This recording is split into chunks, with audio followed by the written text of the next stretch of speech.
ক্যালকাটা ইউনিভার্সিটিতে তোমরা যারা 7 সেমিস্টারে হিস্ট্রি অনার্সে পড়াশোনা করছো এবং তোমাদের যে ডিএসসিসি 19 পেপারটি রয়েছে ওম্যান হিস্ট্রি অফ ইন্ডিয়া, ভারতের নারী ইতিহাস, এই পেপারটিতে কোন কোন বই তোমরা পড়বে বা ফলো করবে তার উপর একটি সংক্ষিপ্ত আলোচনা করব এই ভিডিওতে। তো তোমাদের যে 19 পেপারটি রয়েছে ভারতের নারী ইতিহাস, এই পেপারটি ক্যালকাটা ইউনিভার্সিটি এবং বিভিন্ন ইউনিভার্সিটিতে MA ডিগ্রিতে পড়ানো হতো। তোমাদের এই নতুন সিলেবাসে এটাকে রাখা হয়েছে, সম্পূর্ণ 100 নম্বরের একটি পেপার। তা এই পেপারটি যে সিলেবাস রয়েছে, সিলেবাসটা কোনো একটি বই থেকে পুরো সিলেবাস কিন্তু কভার করা যাওয়া সম্ভব নয়। সিলেবাসের যে 4টি ইউনিট আছে, 4টি ইউনিটের জন্য আলাদা আলাদাভাবে 4টি বই তোমাদেরকে ফলো করতে হবে। তোমরা এই বইগুলো কিনতে পারো বা কলেজের লাইব্রেরি থেকে তুলেও কিন্তু পড়তে পারো। এক একটা ইউনিটের জন্য এক একটা বই কিন্তু এখানে প্রয়োজন আছে, কারণ সমগ্র নারী ইতিহাসের উপরে একটা অল ওভার টোটাল বই কিন্তু সেইভাবে প্রকাশিত হয়নি। তা দেখো, নারী ইতিহাসের উপরে যে 4টি ইউনিট আছে, আমরা যদি দেখি সিলেবাস, এর আগের একটি ভিডিওতে আলোচনা করেছি, তোমরা সিলেবাসটা দেখে নেবে। তো সিলেবাসের প্রথমেই রয়েছে 19 শতকে নারীদের অবস্থা।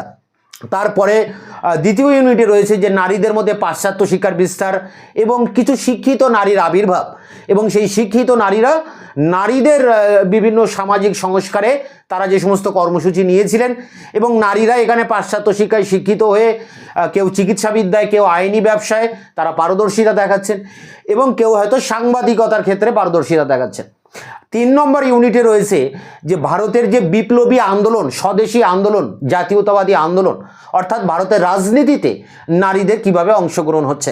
আর 4 নম্বর ইউনিটে যদি আমরা দেখি যে নারীদের বিভিন্ন সংগঠনের আবির্ভাব, স্ত্রী মহামণ্ডলী, ওমেন অ্যাসোসিয়েশন, এরকম বিভিন্ন সংগঠন কিন্তু সেই সময় নারীদের তৈরি হয়, যে সংগঠনের হাত ধরে নারী ইতিহাস আবর্তিত হতে থাকে। তো এই যে 4টি ইউনিট, 19 শতকে নারীদের অবস্থা। 2 নম্বর ইউনিটে রয়েছে নারীদের মধ্যে পাশ্চাত্য শিক্ষার বিস্তার, নারীদের সাংবাদিক হিসাবে উঠে আসা, ডক্টর হিসাবে উঠে আসা, অ্যাডভোকেট বা উকিল হিসাবে আবির্ভূত হওয়া, সাহিত্যকর্মে তাদের অবদান। আর 3 নম্বর ইউনিটে আমরা দেখছি রাজনীতিতে কিভাবে অংশগ্রহণ করছে, এবং 4 নম্বরে যে তাদের বিভিন্ন সংগঠন। এই 4টি ইউনিটের পরে তোমরা এই অনেকগুলো বই আমি এখানে রেখেছি, দেখো 6খানা বই আছে।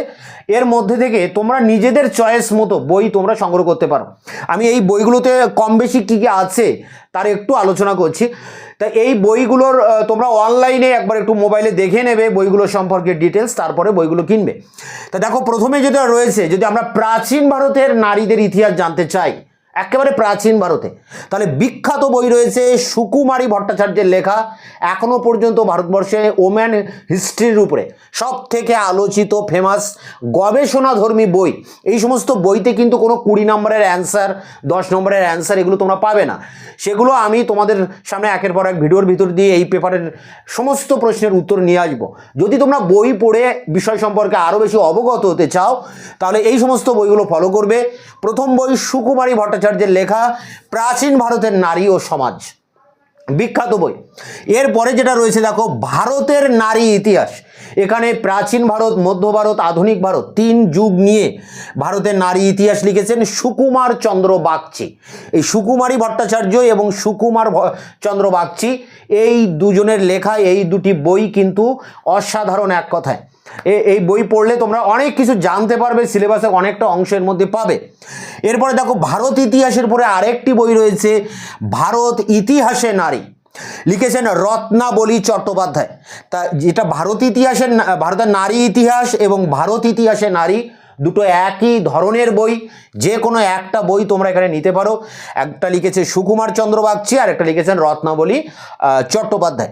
ভারতের নারী ইতিহাস, ভারত ইতিহাসে নারী, দুটো একই সিমিলার বই, যে কোনো একটা তোমরা এখান থেকে সংগ্রহ করবে।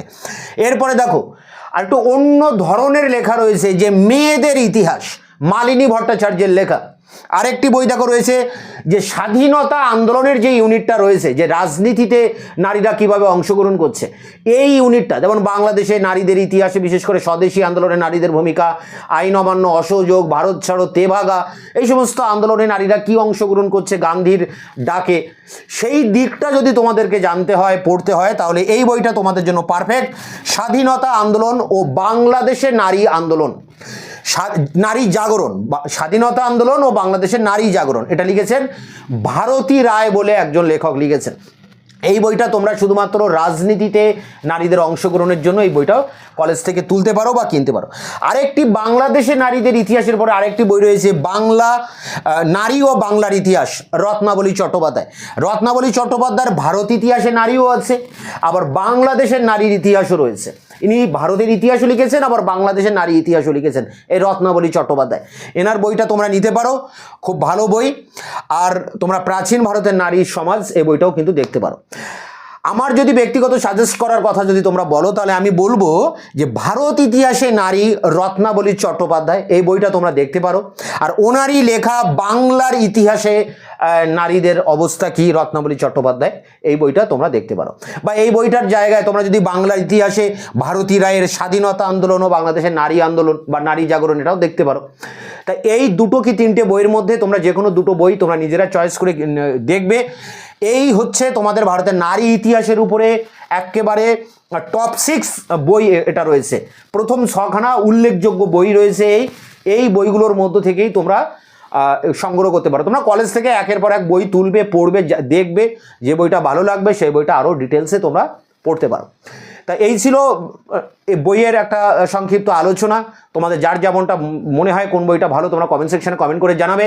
এর পরের ভিডিওতে তোমাদের যে DSCC 20 ভারতের সাংস্কৃতিক ঐতিহ্য পর্যটন রয়েছে তার উপরে কয়েকটা বই নিয়ে আমি পরের ভিডিও নিয়ে আসছি।